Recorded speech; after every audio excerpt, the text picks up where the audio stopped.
Ruth Hedges, today's guest, is the CEO of Rise Up Crowdfunding, a social impact-focused, FINRA-regulated fintech company launched in partnership with Coca-Cola. Rise Up Crowdfunding helps women, Black, Hispanic, veteran, and LGBTQ-owned businesses raise money. Ruth will share insights about her work and her superpower. I'm your host, Devin Thorpe. Welcome to the Superpowers for Good show, where we empower you. Ruth, thank you so much for joining me for this conversation. You know, I feel like we're old friends, and I'm just thrilled to see what you're doing now with some new stuff. I'm just excited to catch up. Thank you. Same here. Ruth, you've been really a leader in the crowdfunding movement for well over a decade, and revered and respected. But you've stepped up in a new way with Rise Up Crowdfunding in partnership with Coca-Cola. Tell us about that. That's kind of a big deal. Yeah, no, it absolutely is. I mean, I've been trying to get corporate America to wake up to the value of this. And luckily, I have developed a relationship with the head of supply diversity at Coca-Cola. And he has joined, Coke and all of us have joined together to collaborate on developing a funding portal that's focused on women and minorities and veterans, the LGBTQ community, who have, as we both know, been like horrendously left out of every other form of capital, most egregiously venture capital. The venture capital numbers were like 3% last year or 2 years ago, and then went down to less than 3% this year of this. I keep forgetting. 22. Yeah. In 22. And after all of the conversations and all of the anger and all of the awareness around how bad the numbers were in 21, for them to go down in 22 and not go up in 22 was really just shocking and horrifying. So it only makes the case for regulation crowdfunding even stronger. Yeah. And of course, you've created Rise Up with that specific goal in mind, right? Creating a bridge kind of to social justice in an economic empowerment model. Tell us a little bit about how you implement that strategy at Rise Up. So one of the reasons why Coke was interested is, supply diversity is about the contracts that corporate America and governments have, and they're required to give some of those contracts to diverse entrepreneurs and small business owners. And fortunately, they can't find them, believe it or not. The contracts are gigantic. I mean, we're talking 5, 10, 20 million and more. And the entrepreneurs that have the skills don't have the company size big enough to fill the contract.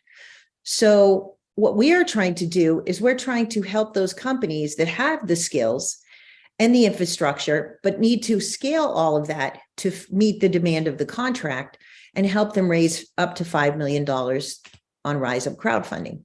And so that's one of the things that we're doing, but we're doing something else. And that is something I wish the venture capital world had done 50 years ago, which was we are requiring the entrepreneurs who qualify to be on our funding portal to pledge for equal pay, pledge for a sustainability policy to care about the planet, to have a diverse board. All the things that we've been fighting for, we are now making that a requirement. So they will not be able to get on the funding portal if they're not committed to these things. And if you think about this, Devin, if venture capital groups and angel groups had required a living wage to all the companies they funded over the last 4 or 5 decades, Bernie Sanders would be out of business. You know what I mean? Like, he wouldn't have a job today. And it's really something. We're going to do this in the world of regulation crowdfunding on our funding portal. Yeah, this is exciting stuff, Ruth. Now, your background in entrepreneurship revolves a little bit, at least includes some models for helping people develop business strategies. You had kind of an automated almost a boot camp, as I recall, that helped people build and structure, plan, and organize. How did Yeah. that help So lead you to where you are? yeah. So I invented this product called the Funding Roadmap, and it was a business plan and due diligence reporting system on what was supposed to be the cloud. There wasn't really a cloud in those days, but let's just say online. Yeah. And the idea was that it was multiple choice, which no one had ever built this before. It was so like early on that we had to build it inside of Microsoft Excel because there wasn't even any programming language built yet to actually build it any other way. And the idea was that you would invite your angel and VC investors in, or the SBA or somebody who was reviewing you for a small business loan into your version of the funding roadmap. And they would go to a table of contents and just literally click on a question, and it would take them right to the answer. And this was, absolutely innovative at the time.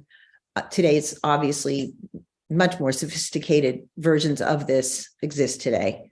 But that was my first entry into this. And I've just been immersed in, and so consequently, I saw the lack of capital that needed to marry up with the funding roadmap.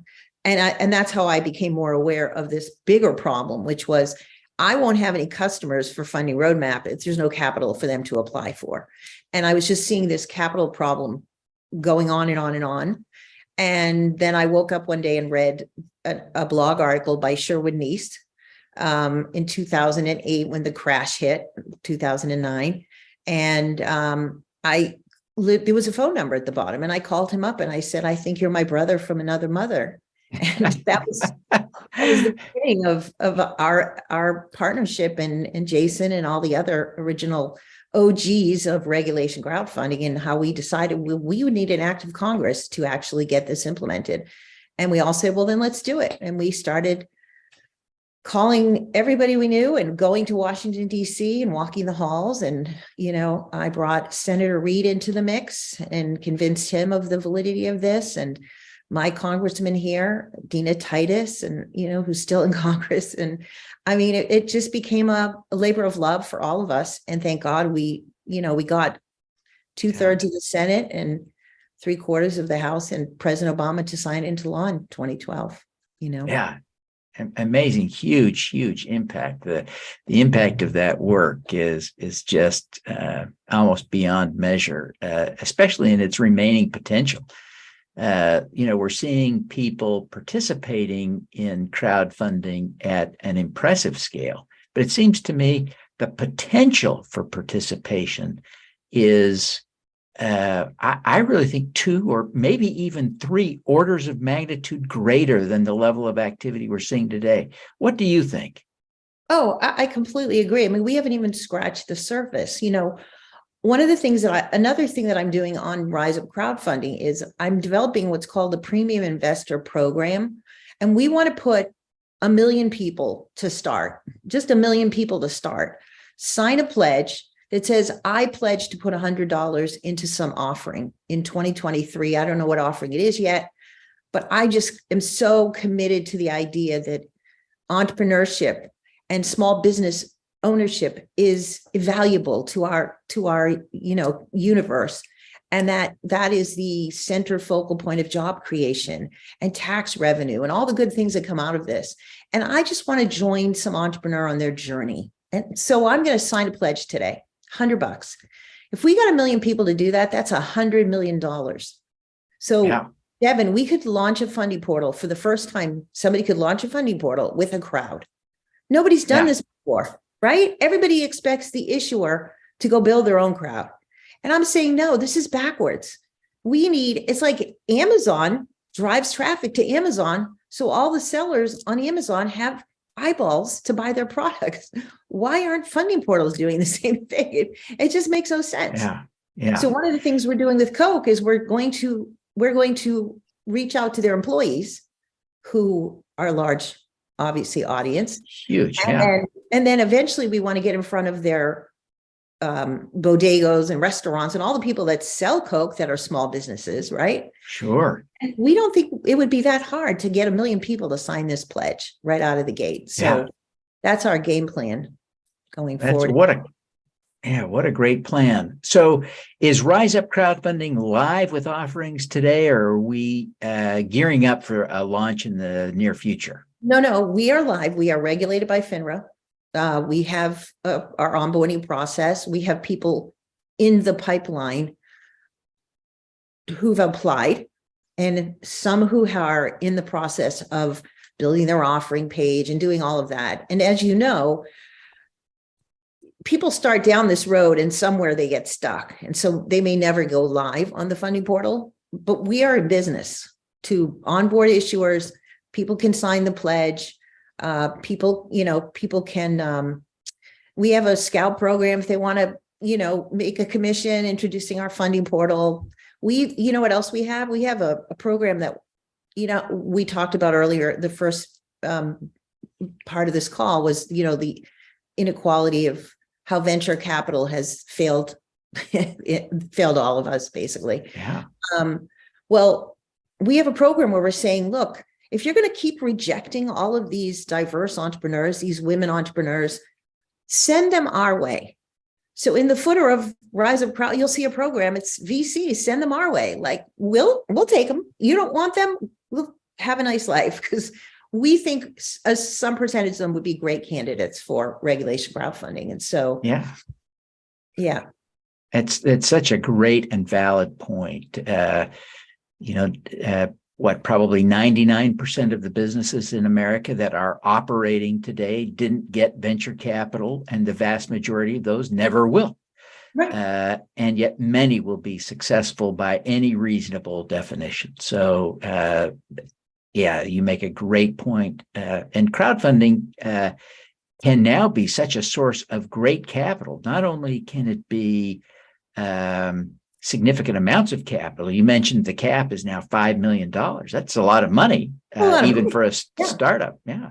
But the issuers with crowdfunding have a little more leverage in defining the terms and conditions, so that it can create some better balance, right, between the issuer and the investor, so that there is greater shared success. Don't you think? Yeah, I mean, the whole model is so unique and innovative. And unfortunately, the big issue is that there's not enough entrepreneurs that know it's available to them. There's not enough of the general public that know that they could be investors today. I mean, the biggest problem I have is the lack of collaboration amongst the industry stakeholders. I just came last week from spending time at CES, the Consumer Electronics Show, the biggest convention in the world. And there were people, I mean, it was like, as far as you could see, booths and booths and booths, all this innovation from around the world. It was absolutely unbelievable. They all want to play in the same sandbox together. There was Samsung, there was Apple, there was Google. No, none of these tech companies were like threatened by each other or felt like I need to one up you, or I need to be somehow get as if the share was so small that they had to take it all. No, there's an unlimited share here. We have trillions of dollars sitting on the sidelines in the hands of just the American population. And as you and I both know, investment can come from out of the country into the issuers who again, what is it? I think the SBA says every month 500,000 people apply to start a new company in this country. So we have an unlimited amount of innovation, an unlimited amount of capital in the hands of the general public. And somehow we can't all figure out a way to empower both of these to make the entire industry bigger, better, and grow faster. I mean, and that is really, the thing that upsets me the most about where we are today. Well, you and I have worked in that, both of us together and independently, at trying to bring people together. You hosted your crowdfunding conference for several years in Vegas, and now I'm hosting the Super Crowd events, which bringing people together so that they do collaborate, so they do share. So it's a shared value you and I have. Yeah, no, totally. And I hope you'll participate in Super Crowd 23. We'd love to have you. Yeah, no, I would love to do that. It's now you've accomplished some great things, Ruth. You've had a phenomenal career, and I love that that you continue to push yourself hard despite the successes you've had. You're not resting on your laurels. What do you see as your superpower? When I was growing up, my father, who was also an entrepreneur, he basically imparted this sense of like self-determination. Like you can just state your, what you want to put out, be what you want to be, put what you want to be out in the world. And then you can become it. And he was a very positive person who praised me a lot. My original first set of my career, believe it or not, I was a licensed professional chef. I went to the Culinary Institute of America, graduated at 19, and drove across country to California, got my first job with Wolfgang Puck. And then I launched a catering business. And my father used to go to I swear to God, every single restaurant he walked into, when the waiter came to the table to take the order, the first thing out of his mouth was, "Do you know my daughter's a chef?" Like as if they knew me. But he was just very proud of me, and he really helped to reinforce all that. And so as I have been out in the world, trying to develop these ideas and trying to launch, an entire industry, the regulation crowdfunding industry, and dealing with entrepreneurs and everybody, I think it has been that they believe that my word is my bond. And when I tell them something, I will follow through 1000%. And failure is not an option. Like I will walk through fire to make something happen. The people who sponsored my convention for 6 years knew that if I told them, one of the sharks was coming to be the keynote speaker, the shark showed up to be the keynote speaker. Like I didn't make things up. I didn't embellish things. I said what was real and I followed through and I made it happen. And here we are launching. I said I was going to launch a funding portal with Coca-Cola. And guess what? We did it. In spite of FINRA, we did it. Yeah.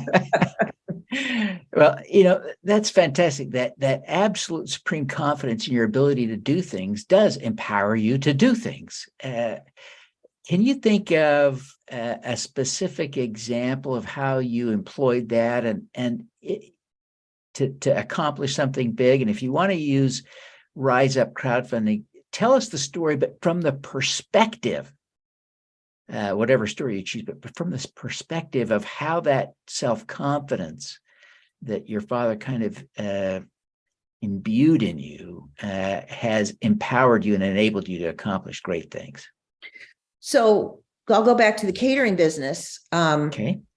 There was a food truck, or they used to call them roach coaches. And this roach coach drove up to a private school in Bel Air, California, where a friend of mine, his mother was a teacher, and the bell would ring and the kids would go out and they'd order their food from the truck. And that was the entire food program. And some rich kid got food poisoning. And the next day, the phones are ringing off the hook, and they were threatening lawsuits. If you don't get another substitution to this roach coach, we are taking our kid out of your school. And so my phone rang, and it was like, "Hey, do you want to start a catering business at this private school in Bel Air?" And so I called my parents, and I didn't have a pot to piss in, and they gave me $1,000. And I literally started a catering business with $1,000, a cutting board, a few bowls, and some other stuff. And 18 years later, I had made $15 million. I never borrowed a dollar from anybody. I did it all. I didn't use any line of credit. I literally launched a business. I ended up with 12 employees and 2 locations. I eventually expanded into a law firm in downtown Los Angeles called Latham and Watkins, and did their food service for their executive dining room. And then I did thousands of weddings and bar mitzvahs and parties and all kinds of things over those years. And it was just wild. It was wild. And then the school merged with a boys' school, and I lost my contract at this school. And so I was sitting, it was just the beginning of the dot-com days, and I had to figure out how to reinvent myself. And I thought, well, I know how to be an entrepreneur. And my entrepreneurship applies to anybody's business, right? Because all those things you have to do doesn't change whether you're selling this widget or providing a service or whatever. You still have payroll and you still have all these things, right? So I decided to launch an incubator. And that's how I pivoted out of, and I did this without any credentials or anything, just my own self-belief that I knew I could sell people on this idea that I had all this experience, had been successful being an entrepreneur, and that if you follow me, I'll teach you everything I've just learned.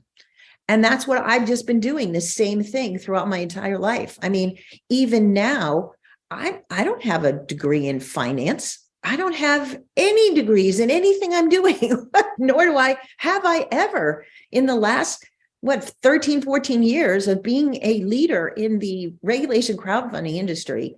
Do I have any credentials to prove that I know what I'm talking about? But you know what? The funny thing is, people believe what I'm telling them. And somehow everything I've told them is the truth because they trust me, back to the trust factor.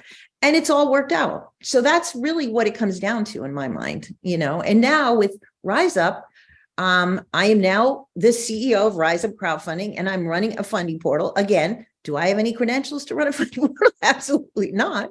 But Coke believes in me. My partners believe, my investors believe in me, and the public is going to believe in us too, Yeah. And all of that starts because you believed that you could do that. Yes, right. Yeah. And my word, and I gave people my word, and I knew that I couldn't quit. I couldn't quit. I couldn't fail. Failure was not an option. And I was going to have to figure it out one way or another. And that's really what I believe entrepreneurs need to understand, especially if they're going to bring in capital and they're going to bring in people and they're going to, sign contracts and do all kinds of things. They have to be trustworthy, Yeah. So powerful. So powerful. Well, Ruth, as you think about this, you attributed some of this to the way your father sort of empowered you, enabled you, emboldened you, taught you. How would you coach someone now? Imagine that you're coaching a young entrepreneur who doubts themselves as they approach, this pivotal moment, maybe in raising funds for a startup that, maybe it's just a business plan and they want to bring it to life with a small crowdfunding raise, and they just, that hurdle is there, right? How do you teach them to believe in themselves? How do you endow someone with that same power, that self-assurance that your father taught you? It's a really good question. Some of it, I believe, is kind of repetitive in your discipline, your self-discipline, right? In the things you do and everything in life, how you eat or exercise or any kind of discipline that you have developed that you need to develop to be a human, still be alive. Mm-hmm. You could apply that to your mindset as an entrepreneur and understand that all the things you have to do, whether it's marketing, writing content, sharing your vision and your mission with the public, and all the things that we have to do as entrepreneurs is a discipline, right? You just don't do it once, one and done. It doesn't work that way. It's constant. Like you've been on doing these recordings and interviewing all kinds of brilliant people for years. And now you're probably 100 times better at it than you were when you first started, as we all are. Maybe a little. No, you are definitely. But I mean, so I think that commitment to being disciplined in their journey of whatever it is they want to do is definitely going to be, a requirement and something they would have to commit to. So that's really a big part of all of this, Yeah. I get that. Well, Ruth, thank you so much for taking the time to visit with me today. It's so wonderful to catch up. I'm so excited about what you're doing at Rise Up and wish you every success. Holy cow. Before we wrap up though, would you just take a minute and tell people how to find Rise Up Crowdfunding, and take a minute, tell them how to apply to start the process to raise money. Be sure to tell people how to invest, right? Because so many more people who are listening are in a position to put $100 into a deal than are in a position to need to raise money. And then some people just want to be in touch with you. So tell people the best way to do that, whether Sure. that's social media or email or whatever. So it's riseupcrowdfunding.com is the website and the funding portal. And we are regulated by FINRA and the SEC, and we went through a long process to do this. You cannot do this just on any website. So just so everyone knows, we have several programs where people can participate as what's called an issuer, which is the small business or startup. That is the official name because you're issuing the stock. And so if there's a raise capital button on the header where they can start the process is a process that is sort of customized by us, but a lot of it is required information that the SEC requires us to gather and that you would have to disclose if you were ever to go live with a crowdfunding raise. The investor part, like I said before, we have the premium investor program. I encourage everybody who's listening to this, please go. It's also in the header. It explains not only do you do good, but you get a little gift in addition. You get 10% extra shares with your $100 investment. So that's nice little perk. And for any company that wants to participate in our premium investor program. You can find me on LinkedIn. That is probably one of the best places to really see who I am and understand. I've been on LinkedIn for more than a decade. I have a lot of content up there, and it's one of the easiest ways to get a hold of me personally. But I would encourage everyone to please register on our website. And then you can get inside and see the whole, funding portal and all of it that we built. Fantastic. And I feel like, the last thing that I just want to say is that, our future belongs to all of us, but we all have to participate in it. And if we learned nothing from the pandemic, it was that we're all in this together. And so, we don't want to be left as vulnerable the next time